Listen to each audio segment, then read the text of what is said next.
Bundan oldingi videolarda tushunib oldikki, dekret puli endi kechikadigan bo'lsa, ish beruvchi javobgar emas ekan. Tabiiy savol tug'iladi. Endi kim javobgar?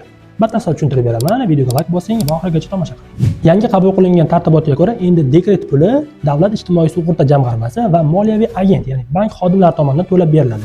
Ya'ni bu qanday tartib bo'ladi? Xodim agar dekretga chiqadigan bo'lsa, uning bank plastik kartasiga bank orqali to'lov o'tkazib beriladi. Endi tabiiy savol tug'ilmoqda, agarda ushbu dekret to'lovlari kechikadigan bo'lsa, qaysi idora xodimlari yoki qaysi idora javobgar sanaladi? Javobgarlik holatlarini aniqlashning 3 ta yo'nalishi bor. Bularning birinchisi bu axborot tizimidagi texnik nosozliklar yuzaga kelganda. Ya'ni ushbu texnik nosozliklar bartaraf etilgunga qadar to'lov kechiktirilishi mumkin va ushbu kechiktirilish muddatida hech kimga nisbatan javobgarlik yuzaga kelmaydi. Agar dekret to'lovlarini kechiktirilishi ma'lum bir vazirlik yoki idora mas'ul xodimlarining tegishli ma'lumotlarni xato yoki to'liqsiz yuborilganligi natijasida yuzaga kelgan bo'lsa, demak mas'uliyat ham, javobgarlik ham ushbu idora va vazirlikka yuklatiladi. Uchinchi holati, tegishli to'lov summalari kelib tushgani, lekin 5 ish kuni ichida ham dekret to'lovlarini olishi kerak bo'lgan shaxslarga ushbu to'lovlarni o'tkazib bermasa, bunday holatlarda barcha mas'uliyatlar bank xodimlariga yuklatiladi.